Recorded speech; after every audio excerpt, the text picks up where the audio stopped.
Yes, sir. Okay, we'll begin now. If you'll tell me, please, first of all, your full name and where you were from. I'm Alan Carson Wise. I was born and reared in Saluda, South Carolina, and I've lived there all my life.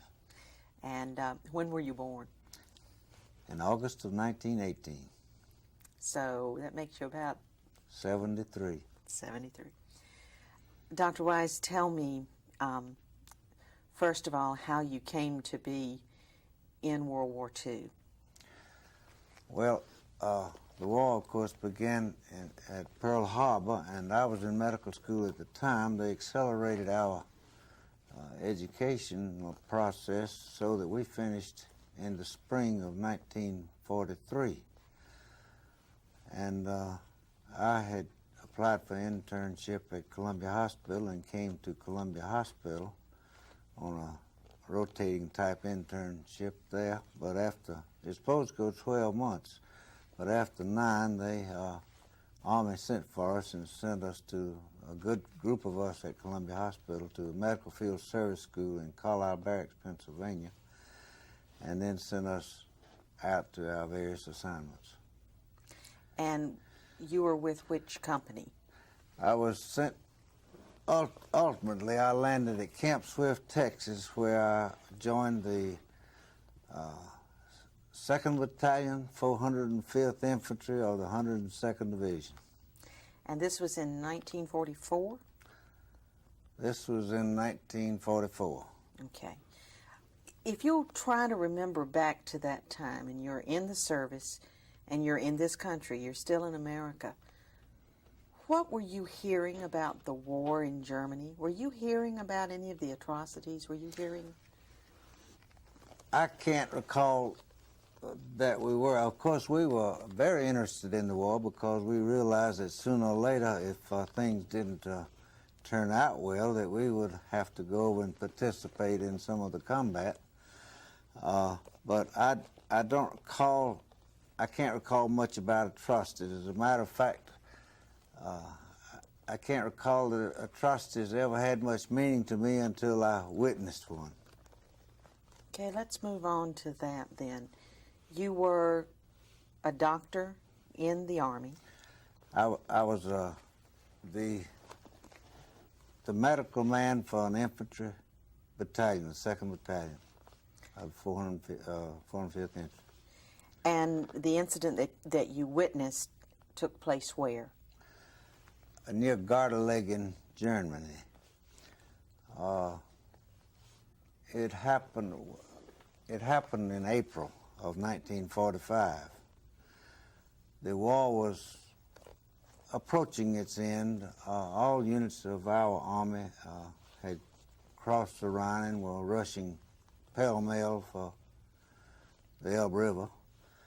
And the the Russians were coming from the other direction. And I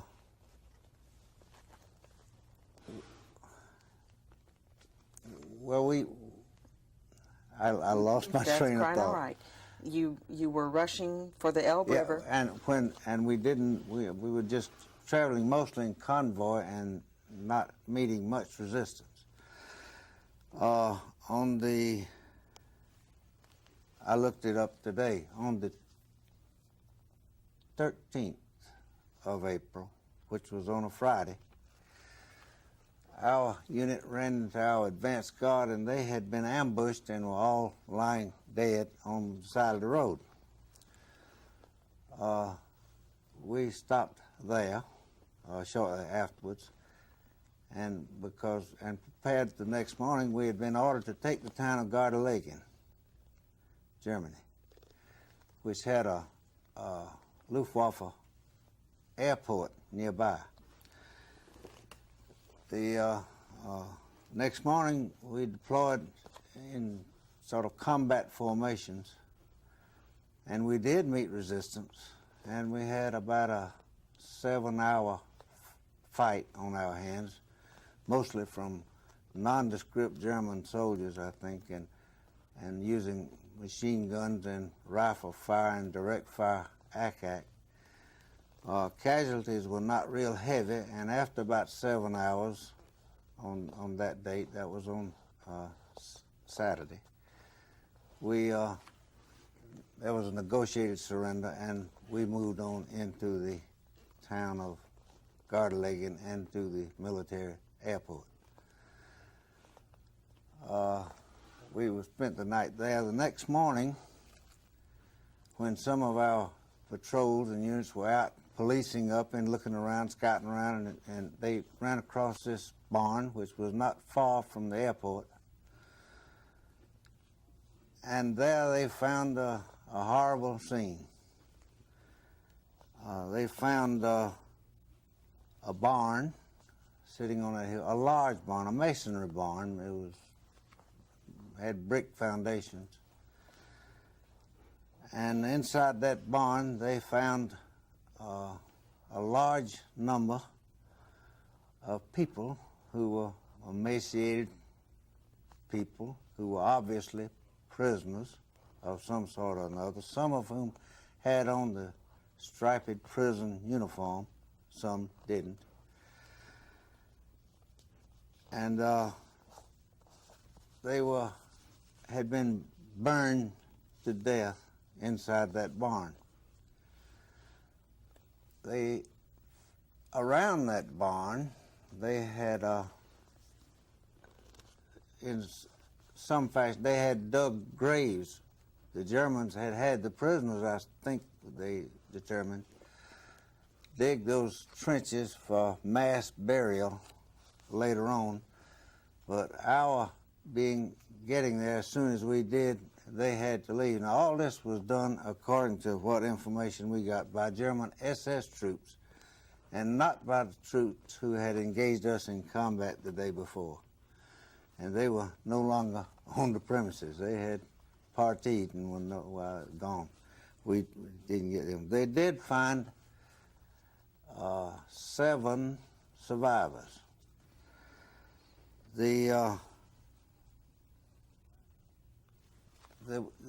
about 300 of the people who were murdered there were still in the barn, and I went up there to see what it looked like.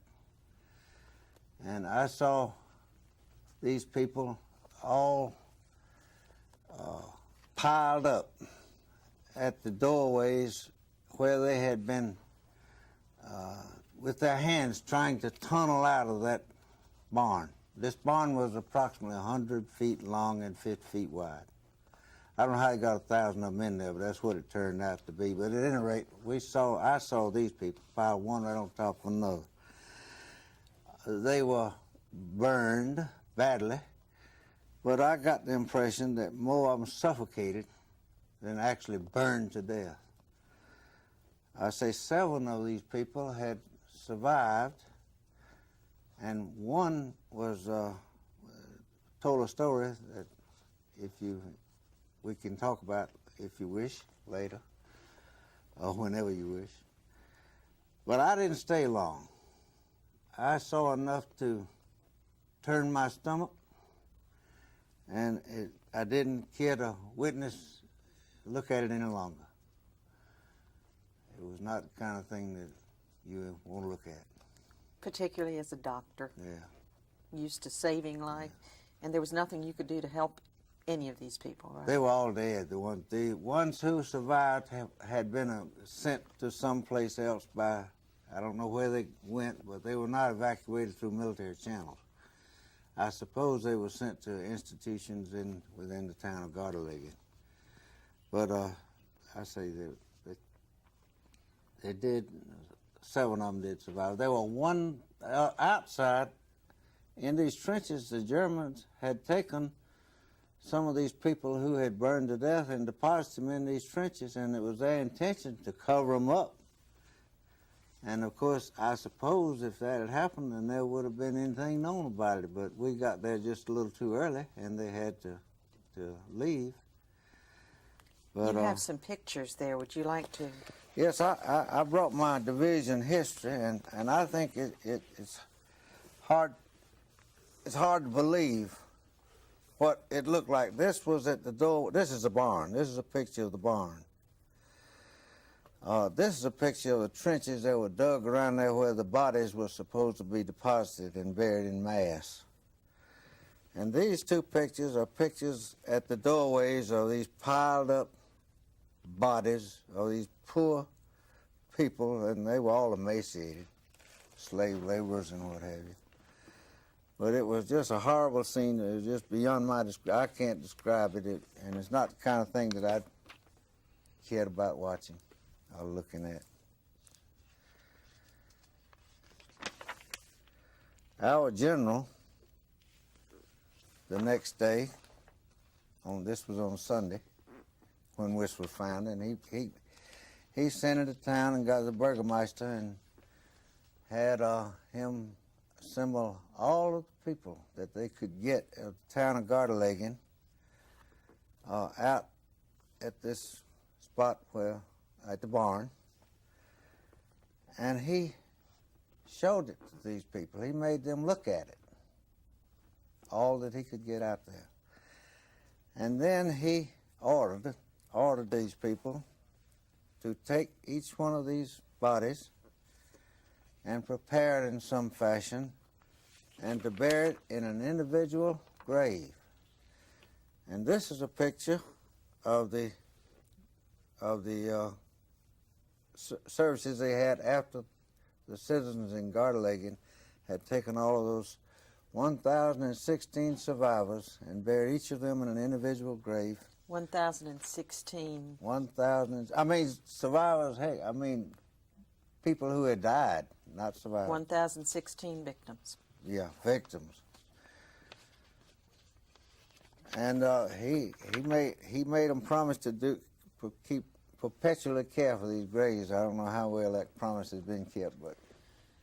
Dr. Wise, what did the people of the town have to say when they saw this? I couldn't tell you because I was not present when they were there, and I don't know. One of the Nazi chief in that town was missing. They couldn't find him. They arrested his wife, and she committed suicide.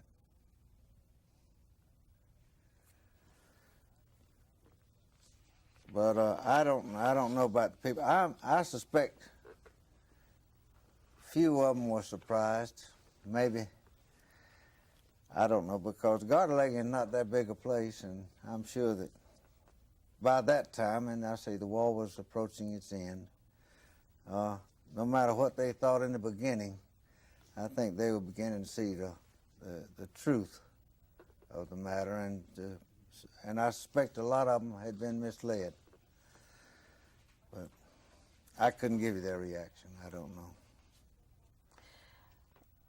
Can you go back at this point and tell me about the survivor from this? You said there was a story about the survivor. What was the story that he told? This was a Hungarian survivor, and he said that initially there was about 2,000 of them who were east of Berlin working in an aircraft parts factory, political prisoners and slave labor. And that as the Russians approached, they tried to stay ahead of them. Well, they finally reached the point that they had gone as far west as they could go because we were coming. And that's what happened at this place at Gardelegen. We were approaching from the west, and they couldn't go any further, so they did away with them. I suppose they were trying to hide the evidence of their mistreatment of political prisoners, slave labor, and people who didn't agree with the Nazi creed.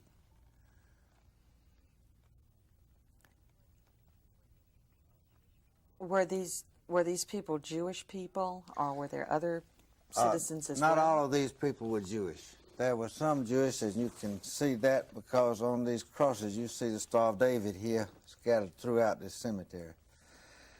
But not all of them were Jewish. It was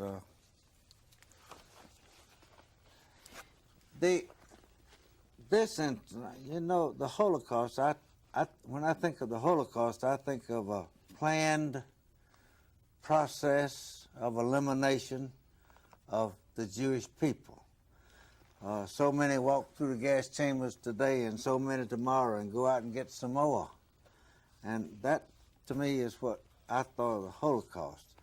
What happened at Gardelegen, I think, was more an effort on the part of the SS to cover up their mistreatment of slave labor and political prisoners. It was not planned. It just happened because circumstances were such that they had to do something and were trying to hide the evidence. When you went on back to your barracks after having seen this, do you remember what you were thinking? I don't know. I had seen so much, I guess, by that time that maybe it didn't have as much impact on me as it would on lots of people.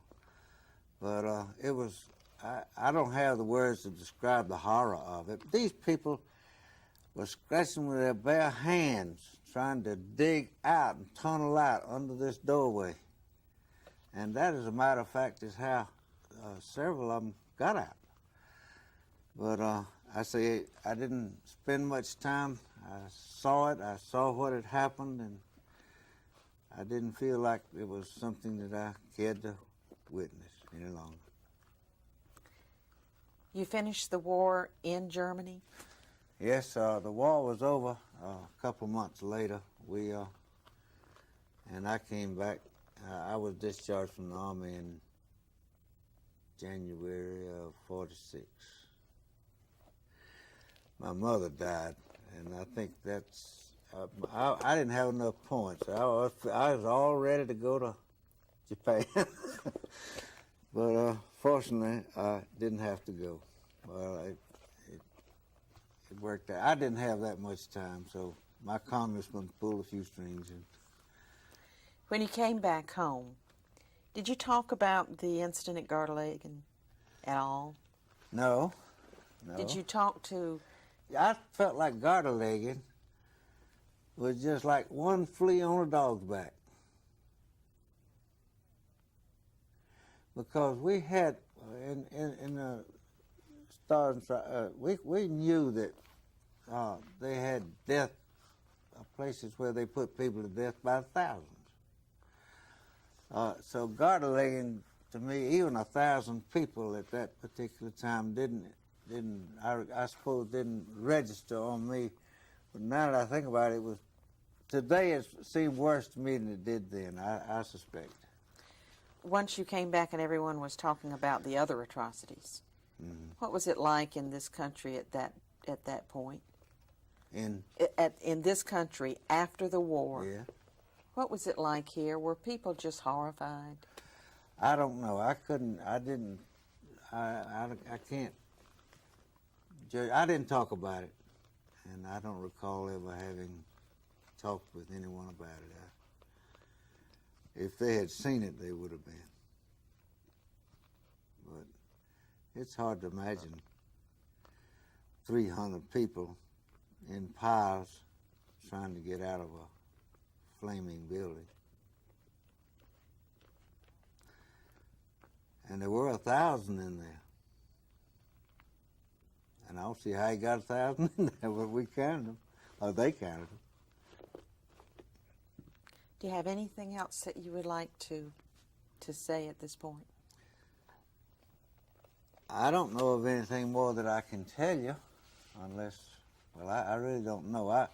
I'm sure my experience was very limited as far as witnessing things of this kind. Other than that, well, I don't suppose I saw anything that would come under the classification of mistreatment of people, whether they were friend or enemy. Thank you, Dr. Wise, for your time. Thanks for coming and telling your story. Okay.